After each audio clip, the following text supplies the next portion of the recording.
Montevideo is modern. It is 100 years younger than New York or Boston. There are few reminders of colonial days in Montevideo, but plenty of evidence that this is the chief city of a dynamic and progressive country. Of Uruguay's 2 million people, about 1/3 live here in the capital.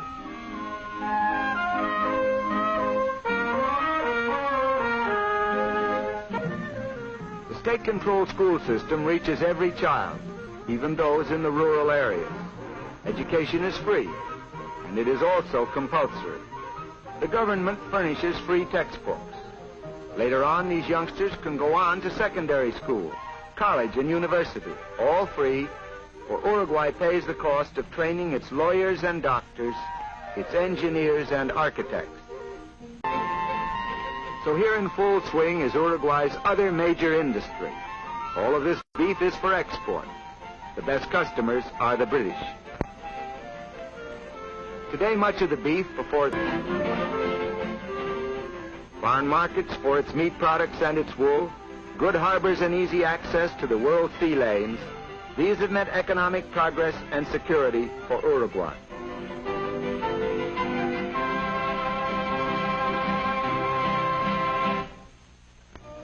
Uruguay's beaches are among the finest in South America. By national law, every Uruguayan is entitled to 2 weeks vacation each year with pay. And a lot of these vacations are spent on the shore. Besides, thousands come here every summer from Argentina.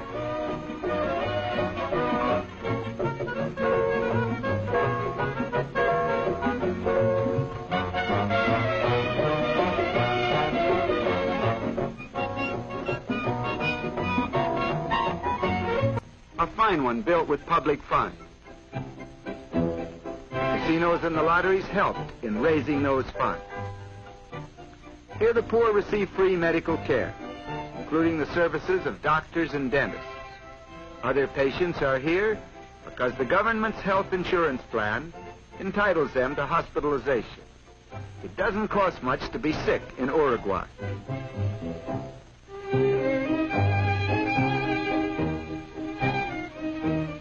State-owned banks control all banking throughout the country. Government banks handle nationwide business in insurance, which is a government monopoly, in mortgages, housing, social security, pensions, and other forms of financing public welfare, as well as in straight banking. The whole system, utopian though it is taken for granted by the Uruguayans. Very few people are rich, very few are poor. There is little unemployment, and anybody can retire at 60 with a pension. A state-owned theater. A state-owned hotel. The headquarters of the government's unemployment insurance and pension administration.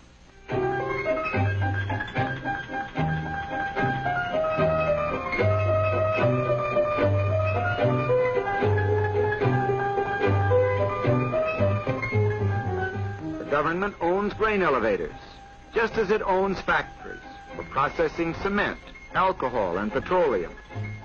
A citizen is free to go into business. The government will help him. And in many cases, the government will compete with him, too.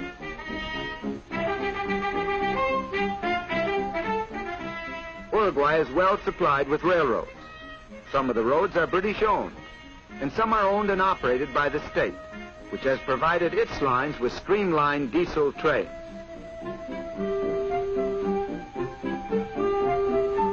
Number when more motive power is available.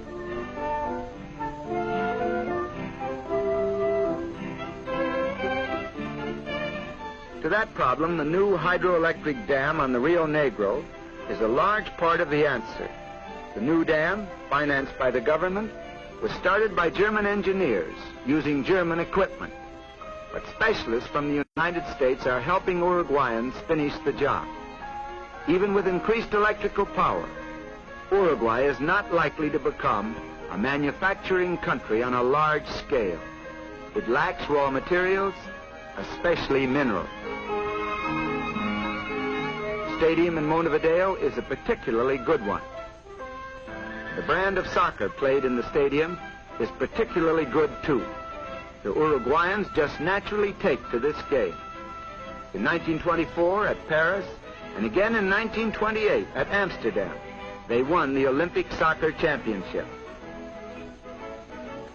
The stadium seats 80,000. That leaves only about 2 million Uruguayans outside, doing something else. The fundamental and important reason for that feeling is that Uruguay has a large middle class.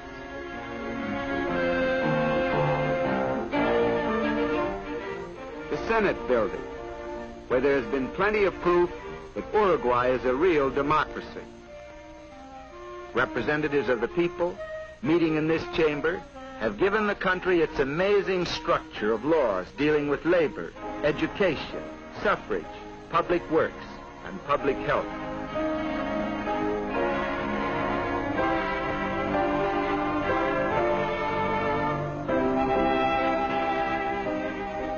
Note that some of the senators are women.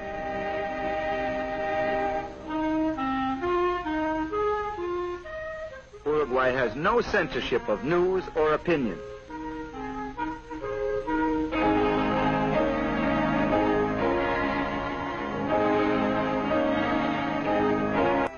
It is an outstandingly progressive and democratic land, and Montevideo is indeed a handsome capital. But in spite of modern skyscrapers and magnificent boulevards, Uruguayans know that the strength of their country has its roots in the soil and pastures of the interior. La República Oriental del Uruguay, to give it the full and official name, is wide, sunlit, and productive. The gauchos and sheep herders are important citizens of one of the most likable of all countries.